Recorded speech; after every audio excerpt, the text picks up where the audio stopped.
Weston Hale only meant to return the phone he found on the hangar floor. But when the screen lit up in his palm, the single father went completely still. Staring back at him was a photograph of himself at 17, wearing his old school jacket, standing beside the silver glider he had built alongside a girl who vanished the morning after graduation. The phone belonged to Vivienne Ashcroft, the powerful CEO whose private jet had just made an unscheduled landing at his airport. 22 years had passed since she left without a single word of goodbye, and now she was looking straight at him, asking the question that stopped every thought in his head. Did you never receive any of my letters? Stay until the very end to find out who tore them apart and why that photograph had never once been deleted.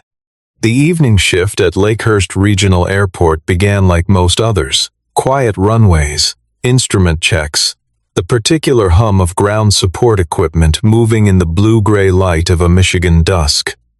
Weston Hale was 40 years old, methodical by temperament and immovable by habit, and he had spent the better part of the last 12 years in hangars like this one, reading the language that machines speak when something is about to go wrong. He had been assigned to assist with ground power verification for an Ashcroft Aeronautics test aircraft that had diverted from its scheduled flight path, nothing in the briefing suggesting the night would become anything other than a long shift with overtime paperwork. He was working alone near the far end of the hangar, tracing a voltage irregularity in a secondary junction panel, when his boot caught the edge of something on the polished concrete. A slim, brushed titanium phone, tucked half under the low bench reserved for visiting technical delegations. He picked it up automatically, intending to carry it to the operations desk, and the screen pulsed to life as he turned it over in his hand. What he saw on that lock screen made the breath leave his body as if he had walked into an airframe at full pressure. A boy of 17 stood beside a glider with a 2-meter wingspan and silver laminate wings, the kind of construction that could only have been built by someone who genuinely cared whether the numbers held under load. The boy's jacket read Lakehurst High across the chest. His expression was the quiet pride of someone who had just heard his name announced over a state competition loudspeaker. Weston knew the photograph because he had been standing inside it on the day it was taken. At the regional science fair during the last spring, he had believed anything about his future was certain. The original image had held two figures. He and the girl beside him had built that glider together, her on the mathematics and aerodynamic modeling, him on the physical assembly and balance systems. But the lock screen had been cropped so that only his half remained. He stood there with a dead man's stillness, still holding the phone, while the implications of what he was looking at arranged themselves into a sentence he could not yet bring himself to finish. He did not hear the security team coming back down the corridor until one of them addressed him by name and asked him to return the device belonging to Ms. Ashcroft. Vivienne Ashcroft came around the corner of the hangar 30 seconds later, and she recognized him before he had fully registered who she was. Her face went through several things in rapid sequence: recognition, a sharp intake of breath barely visible, and then a very controlled stillness that Weston understood as a person accustomed to being watched, choosing not to show everything at once. She was dressed for a board-level meeting rather than a hangar floor, and she carried herself with the particular composure of someone who had spent 2 decades being the most powerful person in every room she entered. He handed the phone back without a word. She looked at his expression and understood with perfect clarity that he had seen what was on the screen. The security team withdrew at a quiet gesture from Vivienne, and the two of them stood in the ambient noise of the hangar while 22 years tried to compress themselves into the space of a single moment. She asked the only question that mattered, and he told her the truth. He had waited a full year, checking the mail every day, writing letters that were returned or went unanswered, and finally receiving a short note that he had interpreted as the end of everything between them. Vivian absorbed this without expression. Then she said she had sent him 37 letters. To understand why that number felt like a physical blow, it was necessary to go back to the year that had built both of them and then taken itself apart. Vivian had arrived in Lakehurst during the fall semester of their senior year, when Thaddeus Ashcroft had opened a short-term research facility 40 minutes outside of town and moved his family temporarily into a lakeside house that was more square footage than the entire science building at Lakehurst High. She walked into the school carrying the polished silence of someone who had grown up understanding that wealth created distance, and most of her classmates confirmed that expectation by maintaining it. Weston had not done that. He sat beside her in the science elective not because he was unaware of who her father was, but because he was genuinely more interested in her answer to the problem on the board, and she had noticed the difference. They began working together informally, then officially through the science club, and the glider project emerged from a conversation about whether a passive balance control system could compensate for variable wind shear without any active motor input. Vivian handled the aerodynamics and the load calculations with a precision that made Weston re-examine his own work every time she handed back a marked-up draft. He handled the physical construction and the mechanical balance rig, translating her equations into something that could be held and tested and adjusted. The collaboration deepened into friendship over 4 months of Tuesday afternoons and Saturday mornings in the school workshop, and then deepened further into something neither of them had a practiced vocabulary for, because it was the first time for both of them. They won the state competition in April. The photograph was taken that day, both of them standing beside the glider with the kind of straightforward happiness that belongs entirely to people who have not yet learned what it costs. By May, they had begun quietly discussing which engineering programs at public universities offered combined enrollment pathways, and by the time graduation week arrived, the future they imagined together felt more solid than the one their separate families had planned. The night before the ceremony, Vivian told him that her family intended to take her to London for the summer and possibly longer, that her father had been negotiating a European expansion of the aeronautics division, and that she was going to fight to come back. She would write him the moment she had a stable address. She asked him to wait. 3 days after graduation, the Ashcroft household left Lakehurst without ceremony and without any opportunity for Vivian to see Weston one final time. He wrote to the London address she had given him and received no response. He wrote again and again through the summer and into the following fall. Then a letter arrived, short, clean, signed with Vivian's name, saying that the feelings they had shared were an adolescent impulse, and that she had chosen not to continue the correspondence. Weston read it once, folded it, and put it in a drawer where it remained for 22 years. He did not cry, because he was 18 and had learned early that certain kinds of pain did not announce themselves dramatically. They simply moved in and rearranged the furniture of who you were. He enrolled in aviation technical training, built a career at Lakehurst Regional, married Lauren, a quiet woman with a dry sense of humor and a very precise understanding of what she wanted from her life, and they raised a daughter together in the house his parents had left him. Lauren died 4 years ago, 1 year after the diagnosis, and the grief of that loss was real and permanent and not reducible to any comparison with anything that had come before. Vivian's letter was still in the drawer. He had never thought to show it to anyone. But on the other side of the Atlantic, a girl becoming a woman had received a similar letter bearing his name, and she too had folded it away and told herself she understood what it meant. Vivian suggested a private conversation in the airport's executive lounge, away from the technical staff, and Weston agreed with the caveat that he needed 15 minutes to finish the equipment log. When they sat across from each other in the empty lounge, the first thing he did was establish the context he felt she deserved to have. He had been married, he said, to a woman he had loved and who had died, and he was raising their daughter alone, and he was not going to let this conversation become something that erased any of that. Vivian heard it not as a warning but as the measure of who he had become, a man who did not trade in sentimentality, who respected the people who had been real in his life, and who was not going to perform grief to satisfy anyone's expectations. She said she understood.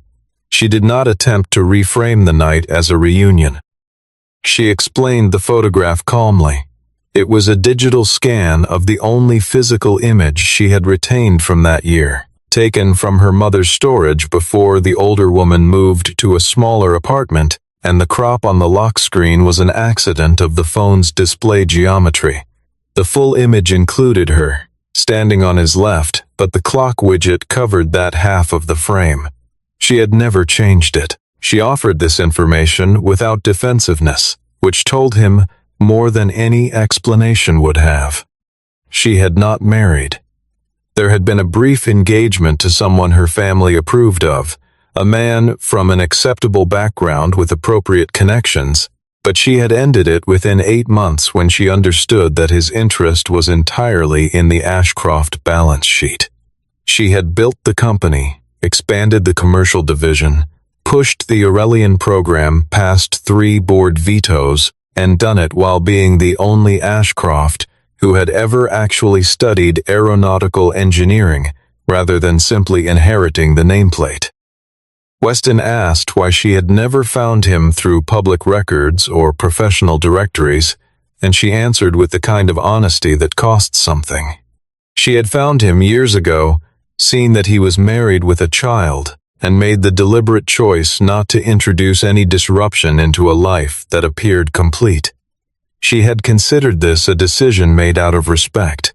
He considered it now, quietly, and did not argue with the logic of it, even though something about it made the distance between them feel very precisely calculated. They did not have time to go further, because Blaine Carrington came through the lounge door with the practiced confidence of a man who considered himself entitled to every room he entered, glanced between them with a single assessment, and asked in a tone calibrated to condescend why a ground technician was occupying a restricted lounge with the company's chief executive. Vivian introduced Weston as an old friend from before her career. Blaine said the name very carefully, as though testing its weight, and then smiled with the part of his face that had nothing to do with actual pleasure, made a brief excuse, and left. In the corridor outside, his phone was already at his ear, and he gave the instruction in a low voice that a certain sealed family file, the one from the summer after Vivian Ashcroft's graduation year, needed to be located and reviewed immediately. The Ashcroft Aurelian X had diverted to Lakehurst because its autopilot was generating a continuous false pitch warning, telling the flight management computer that the aircraft was rolling when the attitude indicators showed it was level. The internal engineering team had reviewed the sensor data and concluded the anomaly was interference from a nearby weather system, a credible explanation and, as it turned out, a wrong one. Blaine had been pressing for the aircraft to return to the test schedule within 24 hours because a demonstration flight was scheduled for a consortium of defense procurement officers whose interest in the program had been difficult to secure and would not survive another postponement.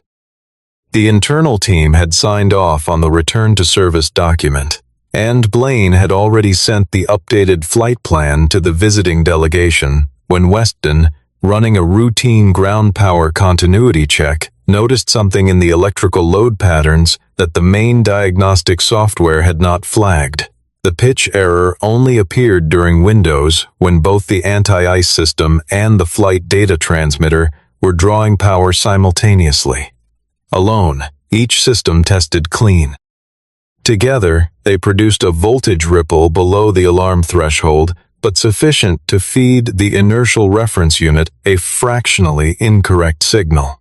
He brought this to Tobias Wren, Ashcroft's chief of engineering, a man with 57 years of patience and the deep, undemonstrative expertise that had kept the company technically credible through 4 different CEO transitions. Tobias listened to Weston's analysis with the specific quality of attention that only engineers who have been wrong about something serious ever develop. Blaine, who had arrived in the maintenance bay to push for departure clearance, made a remark sharp enough to make 2 junior technicians go very still. Something about local ground crew offering remedial instruction to the people who had actually designed the aircraft. Vivian was there, and she asked Tobias to run the interaction test. The results confirmed everything Weston had described. A secondary distribution module was generating micro-oscillations under the dual-load condition, and the cumulative effect over a long flight in icing conditions could force the flight crew to disengage the autopilot at a critical phase of approach. It was not a catastrophic failure mode. It was the kind of failure mode that contributed entries to accident investigation reports. Vivian suspended the demonstration flight and accepted the contractual consequences. Tobias, who had watched Weston trace an interactive fault that his own team had systematically missed, asked whether Weston would consider taking a short-term independent verification contract. Reporting through the engineering office, not through the executive suite, to keep the arrangement at arm's length from any personal consideration. Weston agreed to those terms and added one of his own. Every finding he produced would go to Tobias first, in writing, before any communication with Vivian, precisely so that no one could later argue the work had been shaped by anything other than the data. It was a structurally sound arrangement. What neither man had noticed yet was that the distribution module generating the fault had a supplier designation that traced directly to a sourcing recommendation. Blaine Carrington had introduced into the procurement chain 14 months earlier. The Aurelian X remained grounded for inspection, and over the following 10 days Weston and Vivian found themselves in proximity more often than the professional arrangement strictly required. Not because either of them sought it, but because a serious airworthiness investigation on a small airfield creates a compressed geography in which the relevant people repeatedly encounter each other at coffee machines and corridor intersections. They were careful and they were honest about being careful, which was its own kind of progress. Vivian brought him several pages photographed from letters she had written during the first year after London, digital scans recovered from a draft folder in her mother's archived email, letters that had never been sent electronically, but that she had typed as backups before mailing the handwritten versions. Reading them, Weston experienced the particular vertigo of encountering a past that had existed in full and parallel to the version he had lived. The letters described a girl navigating a city where she knew no one who spoke to her as though she were a person rather than an inheritance, calculating the months until she would be old enough to take a flight back to Michigan without asking permission, describing the London autumn as beautiful and completely irrelevant to anything she actually cared about. He showed her the letter he had kept. She read it standing at the window of the hangar office, holding it with 2 hands as though the paper required steadying, and when she finished, she said only that she had never written those sentences. They compared the signature, her name written in the careful cursive she had learned at 9, with the particular loop on the capital V that she had never been able to break, against the signature on his letter. The loops were present but mechanical, the way a signature looks when someone has studied it carefully enough to approximate the shape but has never inhabited the motion. Neither of them made the accusation aloud. Weston said he wanted documented evidence before any name was attached to the conclusion. because turning private pain into public accusation without proof was a way of making yourself into exactly the kind of person he had spent his adult life refusing to become. Marin Caldwell, the company's legal compliance director, began an audit of the historical correspondence records held in the Ashcroft family's retained legal archive. What she found was that every piece of mail processed during a 14-month window surrounding Vivienne's first year abroad had passed through the offices of Carrington Legal under a family services retainer, with Blaine, 19 years old, working a summer position at his father's firm, listed as secondary correspondence coordinator. June arrived at the airport one afternoon to give her father a document he had left at home, and she encountered Vivienne briefly in the operations hallway. Vivienne did not attempt to be charming, or to make herself appealing to a 16-year-old girl whose instincts were almost certainly already calibrated to distinguish between people who wanted something and people who were simply present. She said she was an old friend of Weston's from before his career, and she asked June what she was studying in school.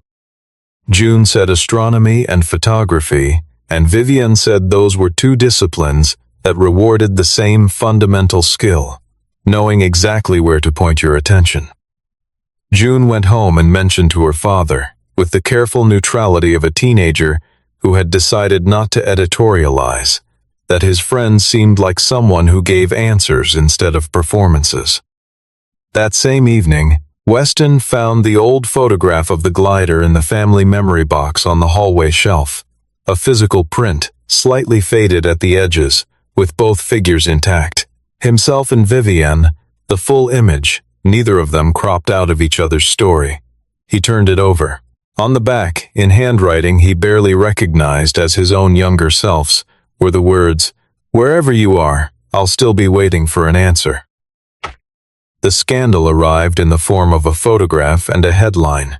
Someone had passed an image to a financial news service, Weston and Vivienne in conversation inside the hangar, taken at an angle that removed all the professional context and left only the intimate geometry of two people standing close together in a space full of expensive machinery. The story that accompanied it characterized the situation as a chief executive, having introduced a former teenage boyfriend into a multi-billion-dollar safety-critical program, bypassing competitive procurement, and suggested that every technical finding produced under the arrangement deserved to be reviewed for objectivity. Blaine presented the coverage to the board with the practiced gravity of a man who had not written the story himself, but was profoundly concerned by what it revealed. He moved for a suspension of Weston's contract and an independent review of the conflict of interest framework. Vivienne documented the procurement record in detail. Tobias had initiated the engagement. The fee structure had been approved by an independent compliance officer, and she had not participated in a single negotiation session. The board received this without enthusiasm, because the story was not really about procurement compliance, and everyone in the room understood that. Then Blaine introduced the heavier charge. He noted that Weston had been alone with Vivienne's phone for approximately 10 minutes before returning it, and suggested, with the measured insinuation of someone who had been practicing the sentence for days, that a technically skilled individual with access to a device for that duration might be able to extract calendar data, communications, or proprietary product documentation, and that a gifted technician who arrived at precisely the right diagnostic conclusions might have had reasons for his insight that did not originate in the data logs. Weston was placed on administrative hold, removed from the hangar floor, and asked to surrender his company-issued access credentials while a digital forensics review was conducted. He complied without argument and requested that every step of the process be recorded on camera, not because he expected fair treatment, but because documentation was a principle he applied to everything that mattered, and he saw no reason to stop now. The forensics review found what it found. The phone had never been unlocked during the period in question, its biometric lock had not been bypassed, and the only information accessible from its screen in that state was whatever appeared on the lock display. Blaine did not withdraw the insinuation. He redirected it, pivoting to the tabloid framing, a single father of modest means, a billionaire CEO, a 22-year gap, and allowed the implication to do the work that the evidence refused to do. Weston, reading the coverage from his suspended status, asked through Marin whether he could speak directly to Vivienne. She came to the regional terminal's empty departure lounge on a Tuesday afternoon, and he told her he was prepared to remove himself from the situation entirely if she believed that was the right outcome for the company and for herself. She was quiet for a moment, and then she said something he did not immediately have a response to. If he was leaving because he had genuinely lost confidence in the process, she would respect that without argument. But if he was leaving because Blaine had written a story about him, and he had decided the story was easier to walk away from than to stand against, then the man who left this room would be handing Blaine the same victory that the boy had handed him 22 years ago, and she would like him to think carefully about whether that was who he intended to be. He thought about it. He stayed. 3 days later, a second non-conforming module was discovered on the Aurelian X, installed during the window of Weston's suspension, in a component bay that only authorized engineering personnel could access. The second module carried valid-looking certification markings and a legitimate serial number. But when Tobias disassembled it, the internal architecture did not match the approved design documentation. Someone was inserting counterfeit components that were engineered to fail gradually. Not catastrophically, not in a way that would produce an accident on a demonstration flight, but in a way that would produce a series of unexplained anomalies, delay the airworthiness certification by months, and give a buyer with access to inside information precisely the kind of leverage needed to acquire the program at distressed pricing. Tobias and Weston worked quietly for 6 days, mapping the component substitution timeline against the internal communication logs, using a tracking system they had constructed without notifying the broader management chain. The pattern was exact and damning. Every substitution had occurred within 48 hours of an engineering status report being routed to Blaine Carrington's office. The coincidence was not a coincidence. It was a supply chain attack executed by someone who understood the program's architecture well enough to know which components could be degraded without triggering an immediate grounding, and who had access to a parallel procurement channel. Blaine had been positioning the board for months. His formal proposal, structured as a rescue operation, complete with financial modeling prepared by a firm with undisclosed connections to Preston Lockwood's holding company, called for a sale of the Aurelian program to Lockwood Meridian Aviation at a valuation that reflected the safety concerns and certification delays, rather than the program's actual technical merit.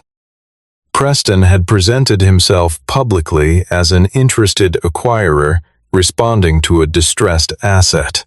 What was not public was the side agreement in which Blaine would receive an executive appointment at Lockwood Meridian and a carried interest in the acquired program the moment the transaction closed. The two of them had understood for well over a year that the path to the acquisition ran through manufactured crisis, and they had been manufacturing it with considerable patience.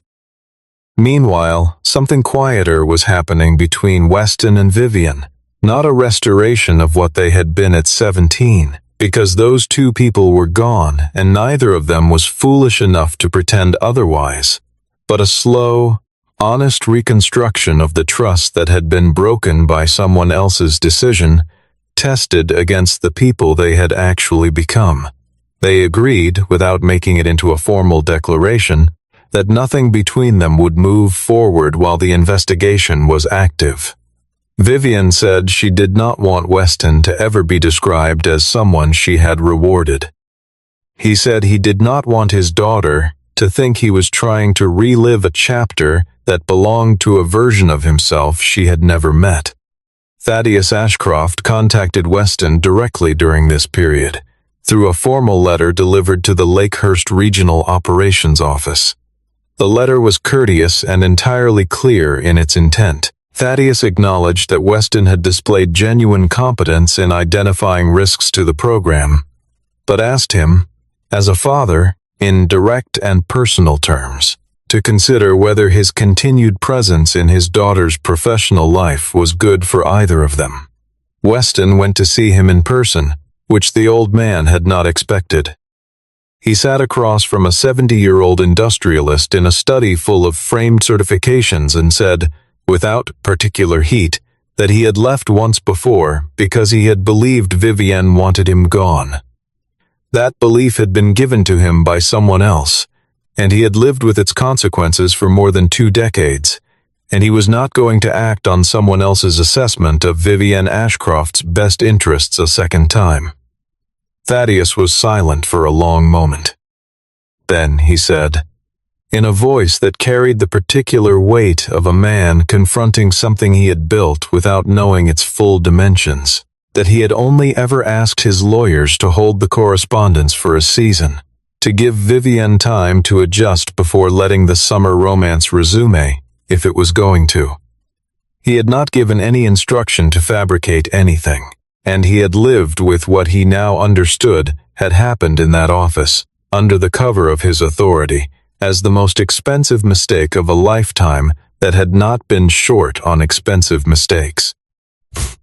Marin Caldwell found Margaret Ellis through a pension, filing from the dissolved Carrington legal partnership. Margaret was 74 years old, living in a retirement community 2 hours north of Lakehurst, and her first response to Marin's visit was to close the door. She had signed a confidentiality agreement at the time of the firm's dissolution and had spent 22 years arranging her memory of that summer into a shape she could live with. Marin told her, without embellishment, what Blaine was currently attempting to do with an aircraft that had non-conforming components installed in its flight control system. Margaret opened the door again and asked Marin to come in and sit down. She had never spoken to anyone about what she had seen in the files that season. She was going to speak about it now.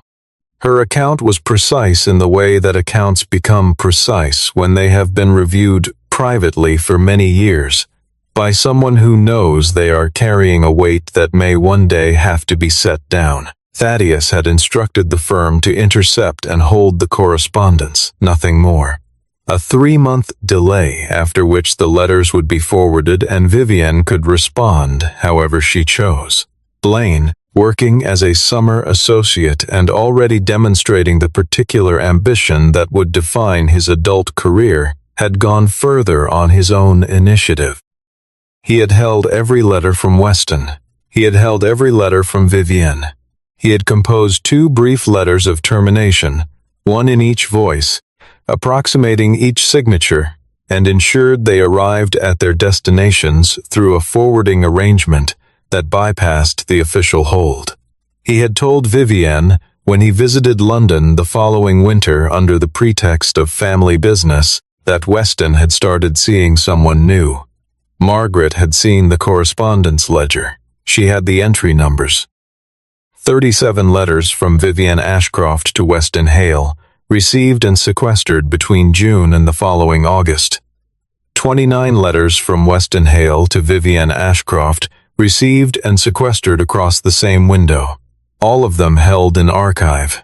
None of them destroyed, because Blaine, even at 19, and perhaps especially at 19, had understood that physical documents were leverage. The same storage boxes that held the letters, transferred to a commercial archive facility when Carrington Legal dissolved, were located through the firm's final inventory records. They had never been formally requested for destruction because no one with standing to request it had known they existed. Inside, among the sealed envelopes, was a more recent document, a memorandum of understanding between Blaine Carrington and a shell entity registered in Delaware, whose beneficial ownership traced, after 3 holding layers, to Preston Lockwood's family office. The memorandum described a transaction structure, a timeline, and a set of performance conditions that together constituted the most legally precise definition of a conspiracy to commit corporate fraud that Marin had seen in 15 years of compliance work. The same document that proved Blaine had stolen 2 decades from 2 people also proved he had intended to steal the company. Weston and Vivian were shown the letters that evening. They sat across from each other at the long table in the airport conference room, the archive box between them, and neither of them reached for the envelopes. They understood without discussing it that the letters belonged to 2 young people who had loved each other with the uncomplicated certainty available. Only before life had taught them what certainty actually costs, and that those 2 people deserved to remain intact inside their sealed envelopes, unrevised by the knowledge of everything that had come after. Blaine moved first, because he had always preferred offense to the alternative. The morning before the board was scheduled to hear Marin's compliance findings, an Ashcroft security officer found a non-conforming component inside Weston's locked tool cabinet, bearing the same serial number family as the parts that had been installed in the Aurelian X during the sabotage window. Blaine presented this discovery to the board chair by telephone before 7 in the morning, framing it as confirmation that Weston had manufactured the technical crisis from the beginning, inserting faults to demonstrate diagnostic brilliance, engineering his way into the program, and using proximity to the CEO to position himself for outcomes that had nothing to do with aircraft safety. It was a complete narrative, internally consistent, and constructed with the kind of craft that requires having prepared it well before the circumstances that would make it necessary. Weston was escorted from the facility. He cooperated at every step. He had asked, as a condition of his cooperation, that continuous video documentation be maintained of the entire process, and the security team complied because the request was reasonable and because Marin Caldwell, who had happened to arrive at the facility at the same time, confirmed in writing that she was observing on behalf of the compliance office. On the short drive home, he called June and told her only that there would be some coverage of his name in the news, and that none of it reflected anything he needed to be ashamed of. June said she knew, and asked if he needed her to come get him, and he said he was fine, he was driving himself, and she should go to school. The security access log for the cabinet showed it had been opened with a management tier credential 2 days earlier, during a period when Weston was in a documented technical review session with Tobias and 4 members of the engineering team, all of whom had signed in and out on camera.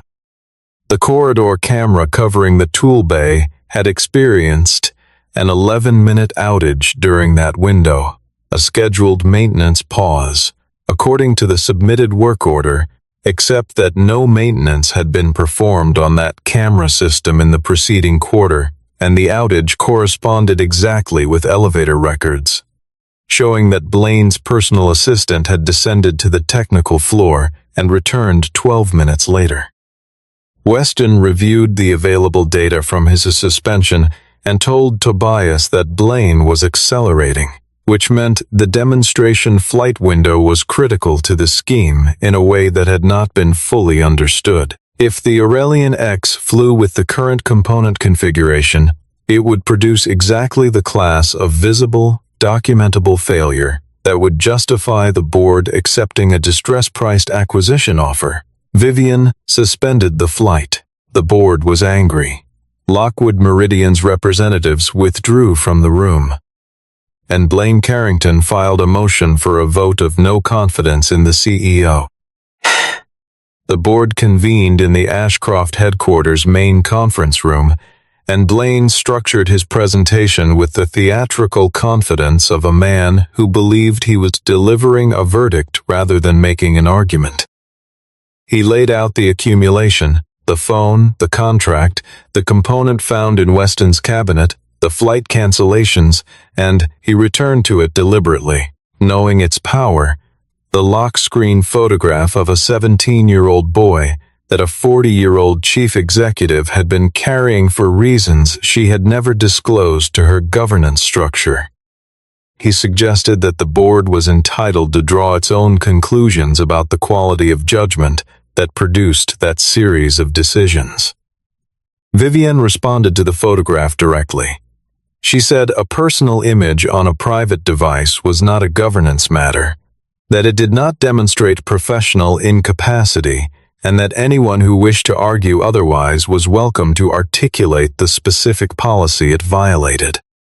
She was not going to pretend the photograph did not exist, and she was not going to explain herself to a room full of people who had never once asked Blaine Carrington to explain the decisions he had made on behalf of this company. Marin presented the security audit. The phone had not been unlocked. The access log showed the cabinet breach during Weston's verified absence. The camera outage aligned with the elevator record.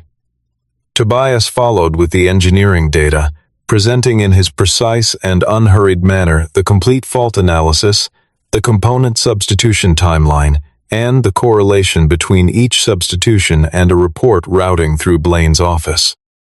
He noted that every technical cue Weston had raised had been validated by subsequent testing, and that the one instance in which those cues had been dismissed, the initial return to service authorization, had been the closest the program had come to an in-flight failure. Margaret Ellis testified by video, her statement formally introduced by Marin as part of the compliance record. She described what she had seen in the Carrington legal office during that summer, the correspondence ledger, the sequential entries, the letters that had arrived and been held, the 2 documents that had gone out carrying signatures that were not genuine. Thaddeus Ashcroft, seated at the far end of the table as a non-voting former chairman, confirmed that his instruction had extended only to a temporary hold on communications, and that no fabrication had been authorized by him at any point. He said this clearly and without hedging, because he had spent enough time in the 2 weeks prior reconstructing what his decision to treat his daughter's happiness as a problem to be managed had actually produced, and he had concluded that the only useful thing left to him was accuracy. Weston presented last. He walked through the component serial number chain, the procurement authorization trail, the supply chain timing, and the memorandum of understanding recovered from the Carrington archive. He did not narrate the personal dimension of the investigation. He presented it as a technical and legal record, because that was what it was, and because the personal dimension had already been understood by everyone in the room long before he arrived. When Blaine said the signature on the memorandum was not his, Vivian produced the original document from the archive box, placed it on the table, and noted that it had been recovered with an intact notarial seal, a date stamp, and a full fingerprint set that the forensic unit had matched earlier that morning. The board vote was not close. Blaine was suspended from all executive functions pending a formal investigation by the company's external counsel, and, within 2 weeks, by federal aviation safety regulators who had been notified of the component substitution scheme. Preston Lockwood's acquisition approach was terminated. His proposed transaction structure referred to the relevant regulatory bodies, and the shareholders of Lockwood Meridian were not pleased with what they subsequently read in the investigative disclosures. Vivian retained her position and accepted a voluntarily initiated independent audit of the entire supply chain, not because she was required to, but because she understood that the people who built and serviced the aircraft her company produced deserved to know that the systems protecting them were sound. Thaddeus resigned his honorary chairmanship in a letter that was brief, private, and addressed to his daughter rather than to the board. He acknowledged that his belief in the correctness of his judgment had been the condition under which someone else's malice had operated, and that this was not a responsibility that could be shared or deferred. Vivian read it once, filed it, and did not respond for 3 weeks, at which point she called him, and they had a conversation that was not resolved by the end of the first hour, but that had not been possible before this. Weston was formally cleared and received a written offer from the company's board for the position of Director of Aviation Safety. He declined it. He explained, through Tobias, that accepting a position that placed him inside the Ashcroft executive structure would compromise both the independence of his work and the clarity of every other relationship in the building, and that he had spent enough of his adult life operating in circumstances where the personal and professional dimensions of a situation had been deliberately confused by people with an interest in the confusion. What he proposed instead was a partnership arrangement. He and Tobias would establish an independent airworthiness verification unit, incorporated separately, contracted at market rate to multiple commercial aviation clients, with Ashcroft Aeronautics as one client among several. The proposal was accepted. The unit took its first 2 contracts in the same quarter. Weston told June about the new arrangement on a Sunday morning over coffee, and she listened and then asked whether this was going to mean he traveled more or less than before. He said probably about the same. She said that was fine, and then she asked, with the careful, indirect precision of a 16-year-old who has already formed an opinion and would like her parent to catch up, whether Vivienne was going to be involved in the business. He said that they were separate arrangements. June said she understood that and asked again whether Vivienne was going to be involved. Weston told her they were figuring some things out. June said that seemed like a reasonable approach to most things. The months that followed moved at the pace of 2 people who had learned not to hurry conclusions. They saw each other when the work brought them to the same location, which was often enough. They had a series of dinners that were not announced as anything in particular, but that both of them showed up to having thought carefully about what they wanted to say. They were navigating the difference between the people they had been in love with at 17 and the people they were now, and they found that the navigating itself was something they were both genuinely interested in, which was its own kind of answer. The Aurelian X completed its final certification flight 14 months after the night Weston had found the phone on the hangar floor, with a fully re-audited component inventory and a monitoring protocol that Tobias had described in testimony to the regulatory body as the most rigorous supply chain verification process in the domestic commercial aviation sector. The airframe performed without anomaly across the full certification envelope.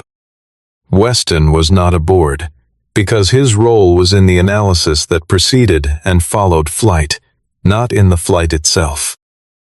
But he watched the telemetry feed from the ground station at Lakehurst with the particular attention of someone for whom this outcome had not been hypothetical.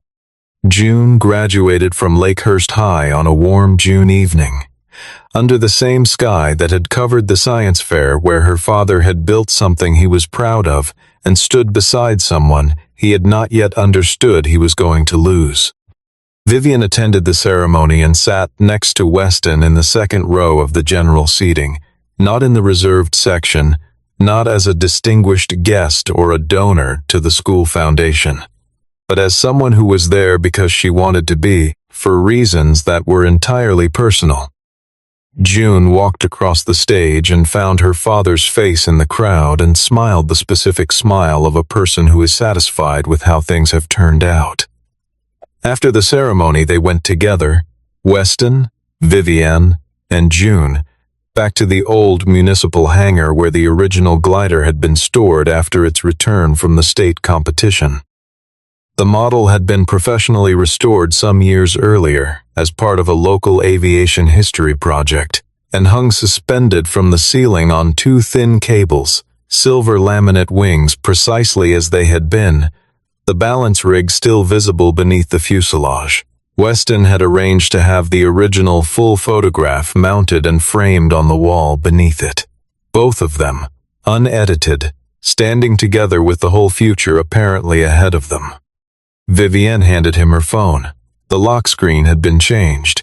The image of the 17-year-old boy in the school jacket was gone. In its place was a photograph taken in the hangar on the morning of the Aurelian X's certification flight.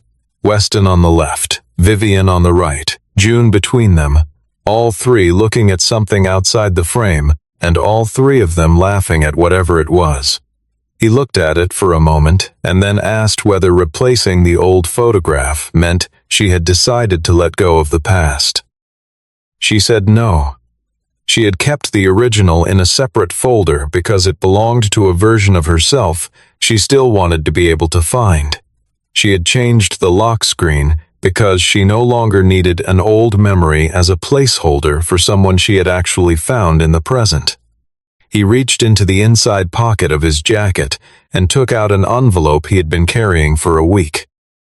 It was the last unsent letter from the archive box, one he had written in the November of the year Vivienne had left, addressed to a London address he had never confirmed, stamped but never mailed, and kept all these decades inside the sealed correspondence record because it had been intercepted before he could change his mind about sending it.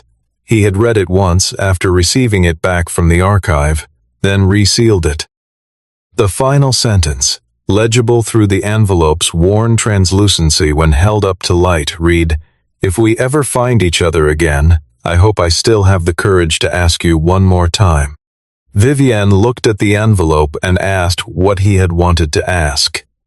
He did not produce a ring. He did not make a declaration that covered the distance of 22 years in a single sentence. He asked her to come home for dinner, to the house in Lakehurst, to the kitchen table where June did her homework, and the window faced the back garden, to an evening with no particular occasion that he would very much like her to be part of. He said this not with the urgency of someone trying to recover time, but with the steadiness of someone who had decided that the next chapter was worth beginning carefully. Vivienne said yes. The three of them walked out of the hangar together into the early summer night, and behind them the old glider turned slowly on its cables in the slight movement of the air from the opening door. No longer a monument to what had been taken, but evidence of the simpler, more durable truth that some journeys are not abandoned when they are interrupted. They are only waiting for the people who made them to find their way back to the beginning.